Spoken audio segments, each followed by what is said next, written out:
Salut les pirates, j'espère que vous allez bien parce que moi ça va bien. Pourquoi ça va bien? Parce que c'est la semaine. Oui, c'est dimanche, c'est vrai, mais c'est la semaine de l'intelligence artificielle. Vous apprenez à utiliser l'intelligence artificielle pour récupérer votre conjoint et ça c'est bon. Eh bien, une intelligence artificielle qui est encore plus forte, c'est celle du cerveau. Votre cerveau a une intelligence incroyable. Et je voudrais vous parler aujourd'hui d'une zone du cerveau que j'appelle la zone incertaine et qui, pendant la crise de votre conjoint, lui fait du mal, vous fait du mal à ses enfants. L'intelligence artificielle, vous avez la formation en descriptif de cette vidéo, bien sûr dans le catalogue des formations. D'ailleurs, avec la nouvelle formule, vous pouvez obtenir sur Podia les formations immédiatement. Jusqu'à maintenant, vous aviez quelques minutes de décalage, il fallait que le capitaine y valide, etc. Maintenant, c'est en direct, c'est instantané sur Podia. En tout cas, c'est en train de se déployer, donc peut-être qu'à l'heure où vous verrez cette vidéo, il y aura encore quelques formations qui seront à l'ancien registre. Mais ça y est, c'est fait, vous les aurez immédiatement parce que vous êtes impatient de vous former et de mettre en application. Qu'est-ce que cette zone incertaine? Eh bien, vous savez que le cerveau humain est un organe puissant, est un organe mystérieux. Il a environ 86 milliards de neurones qui constituent la matière grise et c'est presque autant que le nombre d'étoiles dans la Voie lactée. Vous voyez, quand vous regardez le ciel, eh bien, voilà, il y a autant de milliards de neurones que dans le ciel et c'est une masse comment dirais-je, de 1,5 kg à peu près.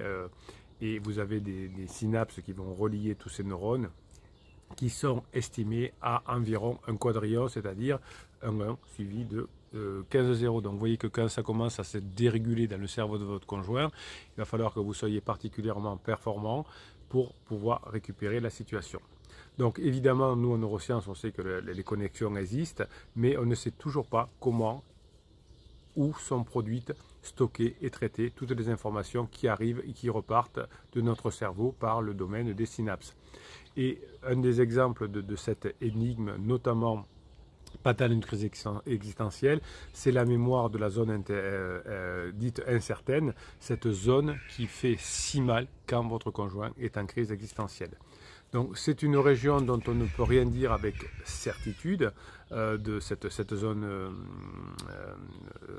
comment dire, incertaine, mais il y a quelques années, encore dans les années 70, on savait très peu de choses sur le cerveau. C'est pour ça qu'on avait créé à l'époque la PNL qui était qui est totalement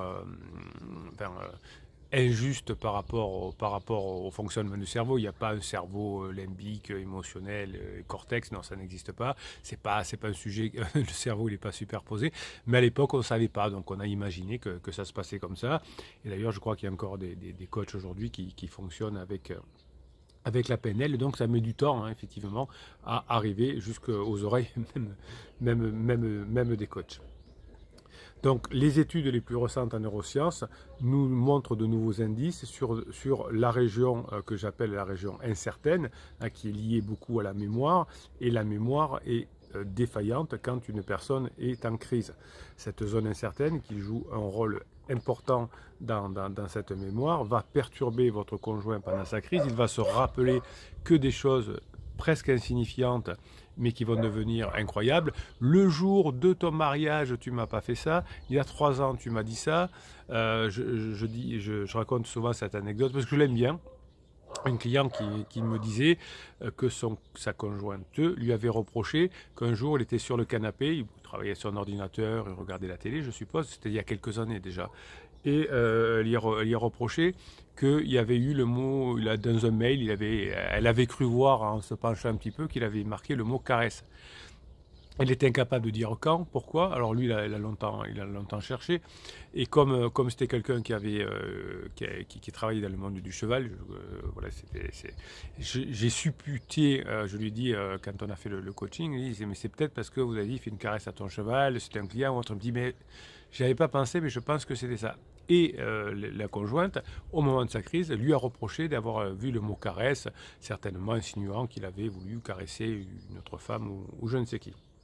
Donc la partie mémoire, et notamment mémoire de travail, est, comment dirais-je, est perturbée par la crise existentielle. Donc cette zone incertaine qui gère la mémoire est également d'ailleurs connue en neurosciences, nous l'appelons aussi zone d'incertitude. C'est une région qui est une bande de matière grise située dans la zone centrale du cerveau. Si vous voulez, pour vous donner une métaphore, c'est comme une sorte de feuille de neurones qui s'étend entre le thalamus et l'hypothalamus. Donc vous voyez cette zone centrale. Ou si vous ne savez pas, ce n'est pas grave, vous savez que c'est là où se gèrent et les émotions et la mémoire. Donc on a dans cette partie au moins 4 sous-régions qui sont identifiées dans cette zone qu'on appelle incertaine, et chacune est associée à un rôle spécifique allant des fonctions motrices, viscérales, à l'éveil et à l'attention.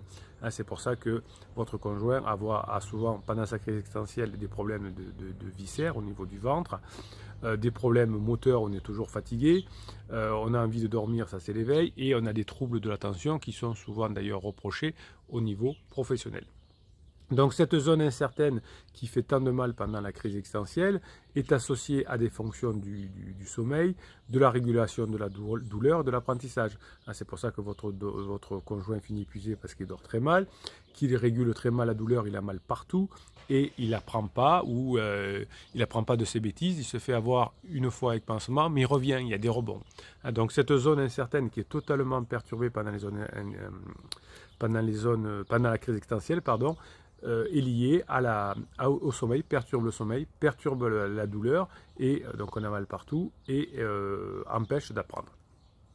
On a mené des études évidemment sur nos amis les rongeurs, et effectivement on s'aperçoit que cette zone, quand elle est perturbée, comme votre conjoint en crise existentielle, cette zone incertaine, eh bien il y a des consolidations de la mémoire à long terme qui se fait très mal, et donc ce qui s'est passé il y a 2, 3, 4 ans vous est reproché, c'est ça que vous ne comprenez pas. Pourquoi ça revient du passé tout d'un coup, ou pourquoi même parfois un conjoint va avoir une relation avec quelqu'un avec qui il a eu une relation il y a 20 ans ou 30 ans et où ça s'est mal terminé ou ça ne s'est pas terminé du tout. Donc finalement, on sait peu de choses aujourd'hui en neurosciences sur les mécanismes par lesquels la zone d'incertitude agit. Mais en revanche, on sait que déjà, elle communique beaucoup avec d'autres tâches du cerveau pour accomplir certaines tâches. La zone incertaine est l'une des rares régions couramment ciblées pour stimuler chez les patients atteints de maladie de Parkinson. Mais encore, on ne sait pas, on voit que ça commence à devenir efficace pour la maladie de Parkinson, mais on ne sait pas pourquoi, quand on travaille sur cette zone incertaine, c'est la zone qu'on connaît le moins dans le cerveau, ça nous aide à gérer la maladie de Parkinson. Donc pourquoi c'est difficile d'étudier cette zone grise liée à la crise existentielle, et c'est pour ça qu'il y a très peu de coachs qui parlent de la crise existentielle ou de psy qui connaissent la crise existentielle, parce que c'est quelque chose qui est difficile à mesurer, parce que c'est une structure qui est très fine, qui est située profondément dans le cerveau, ce qui explique qu'elle est difficile à étudier et que effectivement la faculté, alors les psys qui sont allés à la faculté ont déjà des connaissances, les psychiatres encore plus, les thérapeutes de quartier, les psys de quartier, effectivement, n'ont jamais entendu parler certainement de cette zone incertaine, car on en parle à la fac, mais vraiment dans les dernières années.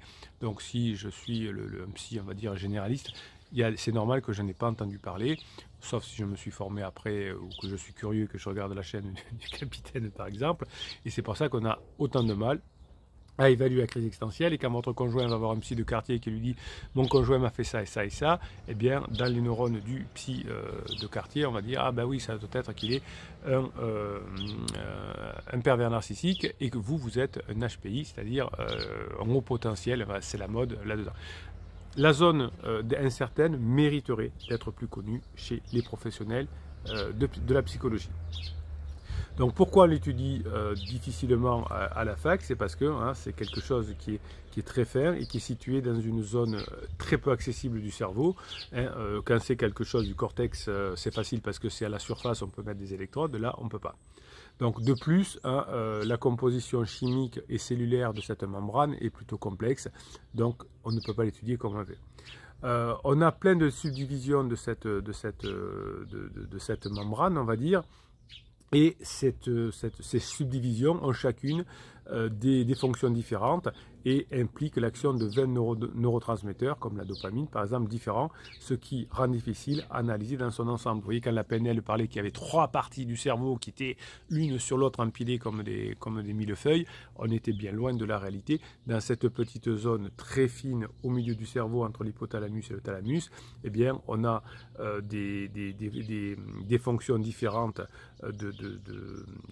à chacune des subdivisions, et chacune des subdivisions va entraîner la création de 20 types de neurotransmetteurs différents juste dans une petite partie du cerveau. Donc vous voyez qu'on ne peut pas traiter le cerveau en grande masse.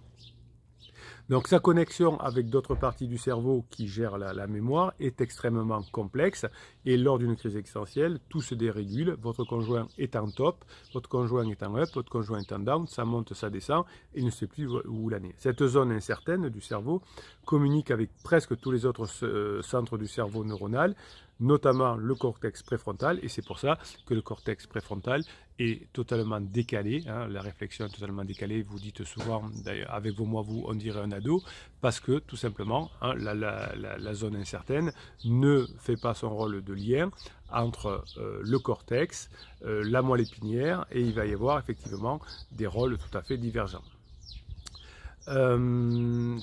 Selon certaines études, notamment celle de l'Institut de Max Planck qui est à Fribourg en Allemagne, je confonds toujours, chaque fois j'ai des hésitations sur les universités, je ne suis pas très bon là-dedans, et donc c'est l'Université de Max Planck qui a fait une recherche particulièrement intéressante et qui nous a donné des indications selon laquelle la zone incertaine va jouer un rôle très important dans la capacité d'attention et dans la mémoire durable. Hein, donc c'était l'université de Fribourg, et là on a bien compris cette fois que quand on est en crise existentielle, on a une capacité d'attention de poisson rouge, donc on saute d'une idée à l'autre, on change souvent d'avis, et la mémoire durable est endommagée. Donc cette analyse de l'université Max Planck nous a aussi montré que la zone incertaine a un lien très particulier avec le néocortex. C'est la région la plus grande et la plus évoluée du cerveau. Donc chez les êtres humains, le néocortex est considéré comme une grande zone de stockage des souvenirs à long terme, et comme votre conjoint a une difficulté de fonctionnement au niveau de cette zone incertaine, sa mémoire est altérée. Et de bonne foi, votre conjoint pense que vraiment, il a beaucoup souffert pendant 10 ans, que c'était l'enfer, etc. Alors qu'effectivement, ça s'est plutôt très bien passé, sinon on n'en serait pas encore là. Chez l'être humain, le néocortex, c'est cette grande zone finalement, hein, qui va faire que les fonctions cognitives vont être perturbées pendant les crises existentielles au niveau du raisonnement, au niveau de la conscience, voire parfois au niveau du langage, où une personne qui parlait très peu avec son pensement va parler beaucoup, ou l'inverse, et le raisonnement est altéré, hein, puisqu'on ne sait même pas qu'on est en crise existentielle quand on l'est. On ne sait toujours pas en neurosciences exactement comment les souvenirs et les expériences arrivent et sont stockés dans le néocortex, mais ce qu'on sait aujourd'hui parfaitement, c'est que cette zone incertaine est très perturbée pendant les crises existentielles. Donc ce qui se passe, c'est que pour former de nouveaux souvenirs, le cerveau de votre conjoint en crise va établir des connexions entre les stimuli sensoriels provenant de l'extérieur et les signaux internes provenant des informations sur les expériences passées. Donc quand votre conjoint a l'impression que vous avez été un diable pendant des années, chaque fois que vous mettez une stimulation sensorielle trop tiède, eh bien ça va être associé à cette imagination qu'il a ou qu'elle a du passé, et que vous avez été un diable pendant des années. Il faudra que vous tranquillement remettiez de la légèreté, que vous montriez que vous avez changé, que vous repassez des bons moments ensemble, pour que ce lien finalement entre les signaux extérieurs, c'est-à-dire vous qui aurez beaucoup changé, qui serez léger, etc., ne vienne pas se percuter avec les informations d'expériences passées que vous avez vues avec votre conjoint, qui sont mal interprétées ou engrangées. C'est pour ça que vous me faites des erreurs, les baby pirates, quand vous dites « Mais si, rappelle-toi, quand on était à tel endroit, c'était bien. Mais si, rappelle-toi, le mariage, c'était bien quand même. » Non, ne me le faites pas ça. Quand vous allez taper dans les souvenirs de votre conjoint, la zone incertaine ne faisant pas son boulot, vous allez avoir une difficulté, vous allez inculquer des informations sensorielles externes par votre comportement de reparler du passé, vous allez rechoquer l'interne et vous allez vous prendre un mur et la personne va, encore une fois, à la fin de la discussion, dire « tu vois, tu n'as rien compris, c'est comme avant, etc. » Ne me reparlez pas du passé, du fait que cette zone incertaine ne fait pas correctement son boulot et que les informations que vous allez donner aujourd'hui vont se percuter avec une mauvaise interprétation de la mémoire de long terme de votre conjoint. Les neurones échangent des signaux qui excitent activement ou inhibent, désactivent certaines zones du cerveau. Eh bien, si vous activez des zones du passé, vous allez vous prendre des murs. Si vous reparlez du présent, moins 24 heures, plus 24 heures, si vous refaites passer des bons moments à partir du badinage, c'est-à-dire que vous ne parlez plus ni de vous, ni de lui, ni d'elle, ni de pansement, ni du passé, eh bien là, vous n'allez plus vous heurter avec vos stimulus sensoriels au passé, mais au présent.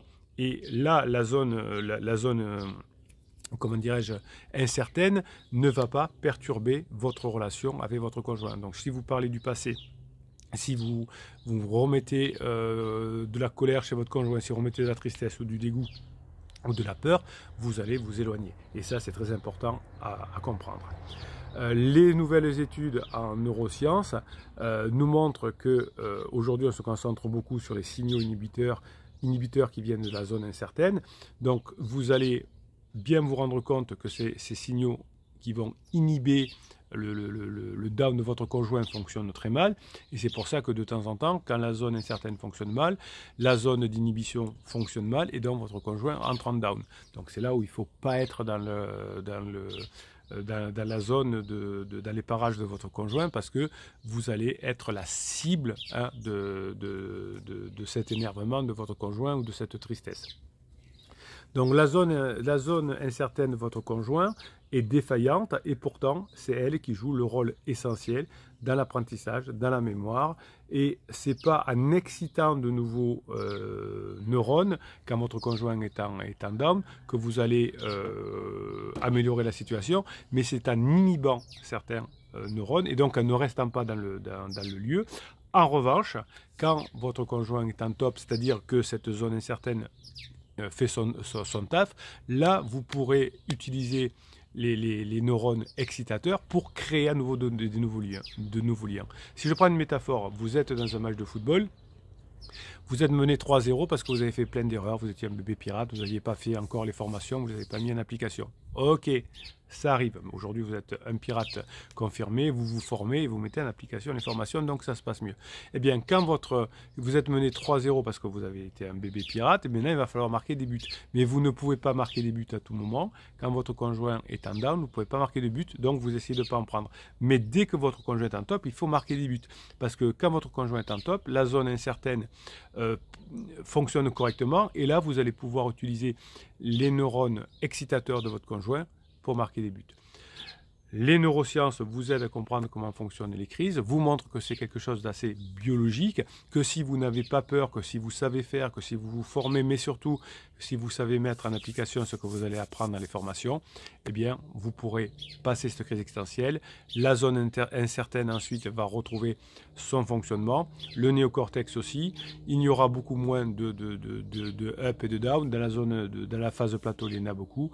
Et ensuite, dans la phase que vous visez, la phase 4, la phase de grande intimité, là, vous pourrez comprendre comment fonctionne bien le cerveau humain, la notion de récompense, et vous allez donner des récompenses en répondant aux besoins de votre conjoint. Et là, vous aurez un couple qui va devenir stable et fort. Mais attention, pendant la crise de couple, pendant la crise existentielle, le cerveau de votre conjoint ne fonctionne pas correctement. Il faut apprendre à bien agir, il faut apprendre à faire ce qu'il faut. Une fois que vous aurez bien agi et appris à faire ce qu'il faut, eh bien vous pourrez passer un bon dimanche parce que vous aurez compris comment fonctionnent les relations humaines. Je vous souhaite la journée que vous méritez, mes pirates adorés. Bon dimanche, travaillez beaucoup.